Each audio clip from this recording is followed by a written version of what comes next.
प्रिय बच्चों, आज मैं आपको हिंदी व्याकरण के अंतर्गत शब्द विचार पाठ समझाने जा रही हूँ।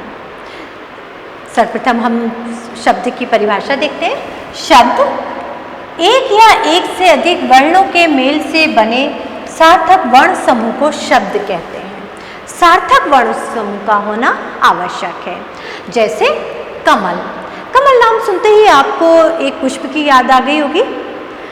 बहुत सुंदर पुष्प है, या कमल किसी का नाम भी हो सकता है। तो इस तरह कमल शब्द एक सार्थक शब्द है। शब्द के भेद। शब्द के चार भेद हैं। उत्पत्ति के आधार पर, रचना के आधार पर, प्रयोग के आधार पर और अर्थ के आधार पर। उत्पत्ति के आधार पर हिंदी भाषा में अनेक भाषाओं के शब्दों का प्रयोग होता है। ये शब्द जिन भाषाओं से आए हैं उस आधार पर इसका भेद ये है, जो उसका उत्पत्ति स्थल है, उत्पत्ति स्थान है, वो उत्पत्ति के आधार पर इनके भेद चार है। तत्सम, तद्भव, विदेशी और देशज शब्द। तत्सम शब्द।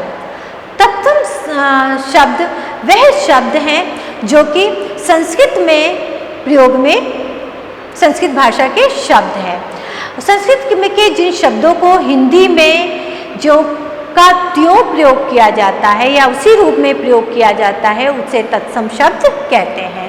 जैसे अग्नि, मयूर, आम्र और रात्रि, ये क्या है? संस्कृत के शब्द हैं और इनको हिंदी भाषा में ही इसी रूप में प्रयोग में लिए जाते हैं। तद्भव शब्द।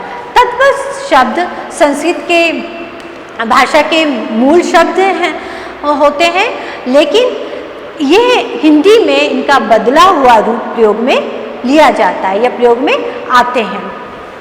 जैसे आग। आप देखेंगे कि तत्सम शब्द अग्नि है और तद्भव आग हो गया है। मयूर मोर, आम्र आम, रात्रि रात। तो आप देख रहे हैं कि ये संस्कृत के शब्द हैं, लेकिन हिंदी में इनका बदला हुआ रूप में, ये बदले हुए रूप में प्रयोग में आते हैं या बदले हुए रूप में प्रयोग में लिए जाते हैं, तो उन्हें तद्भव शब्द कहते हैं। तीसरा भेद है हमारा विदेशी शब्द।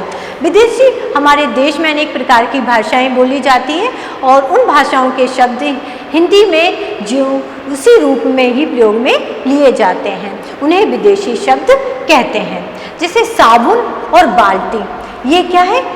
पुर्तगाली शब्द हैं। जमीन, जिंदगी, फारसी शब्द है। कालीन, कैंची, यह तुर्की के शब्द हैं। ट्रेन और कार, ये अंग्रेजी के शब्द हैं। ये तो इस कारण ये विदेशी शब्द कहलाते हैं। देशज शब्द।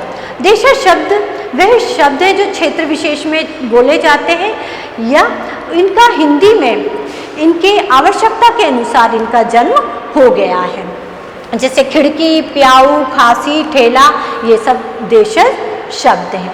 रचना के आधार पर शब्द के भेद। रचना के आधार पर शब्द के तीन भेद हैं। रूढ़ शब्द, यौगिक शब्द, योग रूढ़ शब्द। रूढ़ शब्द वह शब्द हैं जिनके टुकड़े करने पर उनका कोई भी अर्थ नहीं निकलता है और ये एक अपने विशेष अर्थ में ही प्रयोग में लिए जाते हैं। दीवार, मेज, आदमी, झंडा। यौगिक शब्द। यौगिक शब्द दो सार्थक शब्दों के मेल से बनने वाले शब्द हैं। दोनों शब्दों का सार्थक होना आवश्यक है। जैसे प्रधानमंत्री, आप देखेंगे प्रधान जमा मंत्री, ये दोनों सार्थक शब्द हैं और जिससे ये यौगिक शब्द है। सुपुत्र, सु जमा पुत्र, सुपुत्र। योग रूढ़ शब्द। योग रूढ़ शब्द वह शब्द कहलाते हैं जो कि दो शब्दों से मिलकर तो बने हैं, लेकिन ये अपने एक विशेष अर्थ में ही प्रयोग में लिए जाते हैं। जैसे पीतांबर, आप देखेंगे पीत जमा अंबर, पीतांबर पीला वस्त्र, लेकिन ये किसके लिए प्रयोग में लिया जाता है? विष्णु जी भगवान के लिए। दशानन, दश आनंद, 10 मुख वाला, लेकिन ये किसके लिए प्रयोग किया जाता है? रावण के प्रायवाची नाम के लिए प्रयोग में लिया जाता है।